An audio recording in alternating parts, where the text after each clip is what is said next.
سوال کے اندر جو آپ نے آیت پیش کی کہ کوئی کسی کا بوجھ، کوئی کسی کا گناہ نہیں اٹھائے گا، ہر کوئی اپنے گناہ کا خود ذمہ دار ہے، تو قبل اس کے کہ میں اس کا جواب دوں، میں آپ کے سامنے کچھ سوال رکھتا ہوں کہ اگر ایک انسان دوسرے کو گمراہ کرے تو کیا گمراہ کرنے والا اس کا بوجھ نہیں اٹھائے گا؟ فرض کریں کہ ایک گوشت ہے، کھانا ہے، اور کوئی آ کے کسی کو جھوٹ بولے اور کہے کہ یہ جو کھانا ہے وہ پاک ہے اور حلال ہے، اور وہ چونکہ اسے نہیں پتہ کہ یہ جھوٹ بول رہا ہے، اس کو اس بات کا علم نہیں ہے، اور وہ اس کے اوپر بھروسہ کرتا ہے کہ چلیں اس مومن نے کہا ہے کہ یہ گوشت حلال ہے، پاک ہے، وہ اسے کھا لیتا ہے۔ اب قیامت کے دن پتہ چلتا ہے کہ وہ گوشت تو حرام تھا، تو کیا آپ کہیں گے کہ کیا اس بندے کو عذاب ملنا چاہیے کہ جس نے حرام گوشت کھایا ہے؟ وہ تو کہے گا کہ میں نے تو جان بوجھ کے نہیں کھایا، تو پھر عذاب کس کو اس کا ملنا چاہیے؟ عذاب اسی کو ملنا چاہیے کہ جس نے اسے گمراہ کیا ہے، جس نے اس سے غلط بیانی کی ہے۔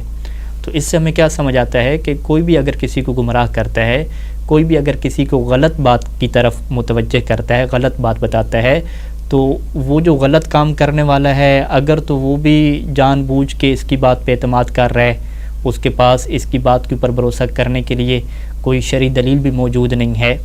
وہ سستی میں بس ایسی اس کی بات پہ، خواہش نفسانی میں اس کی بات پہ عمل کرتا جا رہا ہے، تو ایک تو وہ خود بھی گناہ گار ہوگا، اور پھر اس کے گناہ کا بوجھ اس گمراہ کرنے والے کو بھی ملے گا۔ بالکل ایسے ہی کہ جیسے انسان کسی کو ہدایت اور نیکی کی تعلیم دے، تو وہ جب اس کے اوپر عمل کرتا ہے نیک کام کے اوپر، تو روایات کے مطابق خود اس کو بھی ثواب ملتا ہے، اور جو اس کے لیے وسیلہ بنا ہے نیک کام بتانے کا، اس کو رہنمائی کرنے کا، اس کو بھی ثواب ملتا ہے۔ تو لہذا کسی کو گمراہ کرنا، کسی کو غلط بات بتانا، اس کا گناہ بھی انسان خود اٹھاتا ہے، اور کسی کو کوئی اچھی بات بتا دے تو اس کا ثواب بھی کیا انسان کو ملتا ہے۔ لیکن یہ آپ نے عقلی ایک دلیل دی ہے کہ ایک انسان ذمہ دار ہے یعنی دوسرے انسان کے اعمال کا، تو قرآن کے حوالے سے یعنی قرآن میں کوئی ایسی آیت موجود ہو؟ جی بالکل، اصل میں دیکھیں قرآن مجید میں عام اور خاص ہوتا ہے۔ ہمارا جو پاس روایات ائمہ علیہ السلام سے جو بات ہم تک پہنچی، اور خود قرآن مجید میں بھی ہے کہ قرآن کی ایک آیت سے یا آدھی آیت سے آپ فیصلہ نہیں کر سکتے۔ قرآن کی بہت ساری آیات کو جتنی بھی اس موضوع پہ ہیں سب کو آپ جوڑ کے رکھیں گے، پھر آپ فیصلہ کریں گے کہ پہلی آیت میں عام تھا یا دوسری آیت میں عام تھا، کیا اس کی کوئی خاص استثناء تھا یا استثناء نہیں تھا۔ ابھی جو آپ نے آیت شریف کی تلاوت فرمائی کہ وَلَا تَزِرُ وَازِرَةٌ وِزْرَ أُخْرَىٰ، یہ قرآن میں 3-4 جگہ پہ یہ آیت آئی ہے، شاید اس سے بھی زیادہ آئی ہو۔ یہ جو آیت ہے سورہ انعام میں 164 نمبر آیت بھی یہ میرے سامنے کیا موجود ہے۔ اب اس آیت میں ایک عمومی بات ہو رہی ہے کہ کوئی کسی کا بوجھ نہیں اٹھائے گا، لیکن اگر ہم اسی طرح کی اور آیات کا مطالعہ کریں،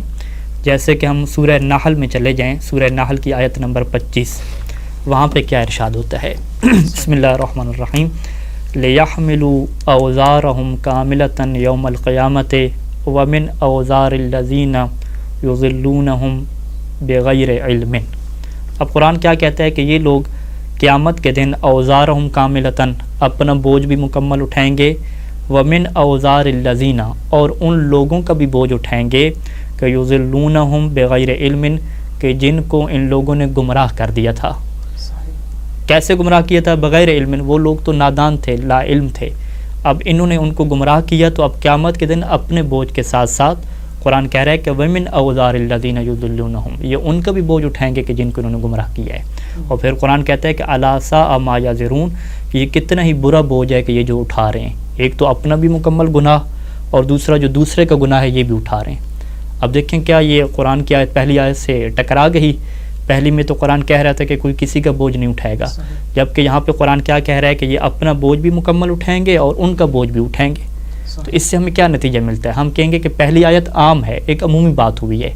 دوسری آیت میں یہ بات خصوصی طور پہ ذکر ہو گئی کہ کوئی اگر کسی کو گمراہ کرتا ہے تو وہ جو گمراہ کرنے والا ہے وہ اس بندے کا بوجھ اٹھائے گا جس کو اس نے کیا گمراہ کیا ہے۔ اب اگر گمراہ کرنے والا جو گمراہ ہونے والا ہے اس نے بھی سستی کا مظاہرہ کیا ہے، اور اس نے بھی جو ہے وہ خواہش نفس کی پیروی کرتے ہوئے اس کی بات ایسے آنکھیں بند کر کے مان لی ہے، اس کے بارے میں تحقیق کی نہیں کی کہ کیا یہ عادل ہے، سچا ہے، بس ایسے جھوٹا تھا، ناقابل اعتماد تھا، مجہول انسان تھا، بات مانتا گیا، جس طریقے سے آباء و اجداد کی جو لوگ تقلید کرتے ہیں ان کی بات کو ایسے مان لیتے ہیں، تو تو وہ ایک تو وہ خود بھی اپنی کوتاہی کی وجہ سے گناہ اپنا بھی بھگتے گا، اور پھر جو اس کا گناہ ہے وہ اس کے ذمہ پہ بھی آئے گا کہ جس نے اسے کیا گمراہ کیا ہے۔ بس قرآن میں واضح طور پہ موجود ہے کہ جو لوگ بھی کسی کو گمراہ کرتے ہیں، جو لوگ بھی کسی کو غلط راستے پہ لگاتے ہیں، وہ اپنا بوجھ بھی اٹھائیں گے اور ان کا بوجھ بھی اٹھائیں گے۔ بالکل ہمارے پاس جو روایات ہیں اس میں یہ بات بڑی واضح طریقے سے موجود ہے کہ جو بھی کسی کے لیے فتویٰ بیان کرتا ہے یہ بہت بڑی ذمہ داری ہے، اور وہ اس کا ضامن ہوگا، قیامت کے دن اس کا ضامن ہوگا۔ اگر اس نے غلط فتویٰ بیان کیا، جھوٹ بولا، تو ایک تو گناہ گار بھی ہے اور پھر وہ اس کا ضامن ہوگا، یعنی اس کا جو بوجھ ہے جس نے اس کے فتوے پہ غلط طریقے سے عمل کیا وہ اس کا اٹھائے گا۔ اگر ہم کتابوں کی طرف جائیں تو میرے سامنے الکافی ہے، الکافی میں جو مرحوم کلینی علیہ رحمہ نے پورا باب باندھا ہے، اس باب کا نام کیا رکھا؟ باب ان المفتی ضامن۔ باب کا نام کیا رکھا کہ باب ان المفتی، کہ بے شک فتویٰ دینے والا ضامن ہوتا ہے۔ اسی طریقے سے وسائل الشیعہ میں چلے جائیں تو شیخ حر عاملی علیہ رحمہ نے انہوں نے بھی پورا باب باندھا، انہوں نے اس باب کا نام کیا رکھا کہ باب ان المفتی اذا اخطا، کہ جب مفتی فتویٰ دینے والا غلطی کرے، آثمہ تو وہ گناہ گار بھی ہوگا، وہ ضامنہ اور وہ ضامن بھی ہوگا۔ اسی طریقے سے علامہ مسیل رحمہ کی کتاب مرآۃ العقول میں آ جائیں، بہار میں آ جائیں، تو انہوں نے بھی وہاں پر باب باندھا، اس باب کا نام یہی رکھا کہ باب ان المفتی ضامن، ان باب کا نام ہی یہ رکھ رہے ہیں کہ فتویٰ دینے والا ضامن ہے۔ اور ظاہری بات ہے جب انہوں نے یہ نتیجہ روایات سے لیا ہے تو تبھی کیا ہے اس باب کا نام رکھا ہے۔ اور یہ ایسے نہیں ہے کہ جیسے انہوں نے کہا کہ باب کا نام انہوں نے باب الکذب، باب الغیبت رکھ دیا کہ جھوٹ کا باب۔ اب کیا جھوٹ کیا ہے، حلال حرام ہے، یہ تو نہیں بیان کیا، لیکن یہاں پہ اس طریقے سے نہیں ہے کہ زمان ہے یا نہیں ہے، یہاں پہ پوری ایک خبر ان المفتی ضامن، کہ مفتی ضامن ہے، باب کا نام بھی یہ پوری خبر کی صورت میں رکھ دیا۔ لہٰذا کوئی یہ نہ کہے کہ بھئی اب ضامن نہیں ہوگا جو روایات بیان کریں گے، نہیں، جب باب کا نام ہی یہ طے ہو گیا کہ مفتی ضامن ہے تو ایک مفتی ضامن ہے، انہوں نے یہی سمجھا۔ اور یہ جو جملہ ہے ان المفتی ضامن، یہ حقیقت میں امام معصوم کا جملہ ہے، اور ہم آپ کے سامنے جو ہے وہ فقط دو روایات اس میں پیش کریں گے۔ جو پہلی روایت ہے الکافی سے میں نقل کر رہا ہوں، وسائل الشیعہ میں بھی یہ روایت نقل کی، علامہ مسیل رحمہ نے اس روایت کو نقل کیا، اور دیگر تقریباً ہر کتاب میں یہ روایت آپ کو مل جائے گی۔ عبد الرحمن بن حجاج ہیں، وہ کہتے ہیں کہ کانا ابو عبداللہ علیہ السلام قائداً فی حلقت ربیعۃ الرائے، ربیعہ الرائے ایک مفتی ہے، قاضی ہے، فیصلہ کرنے والا ہے۔ تو امام صادق علیہ السلام ایک دفعہ جو ہے وہ اس کی محفل میں اس کے پاس کیا بیٹھے تھے، یعنی ایک محفل میں موجود تھے اور وہ بھی کیا موجود تھا۔ اور روایت کہتی ہے کہ فجاء اعرابی، ایک اعرابی آیا، یعنی ایک بدو انسان آیا، اس نے فسأل ربیعۃ الرائے، اس نے جو ربیعہ راوی ہے، ربیعہ جو مفتی ہے، اس سے کیا سوال کیا، ان مسئلۃ، ایک مسئلہ کے بارے میں سوال کیا، فاجابہ، اس نے کیا اسے جواب دے دیا، فلما سکت قال له الاعرابی اہو فی عنقک،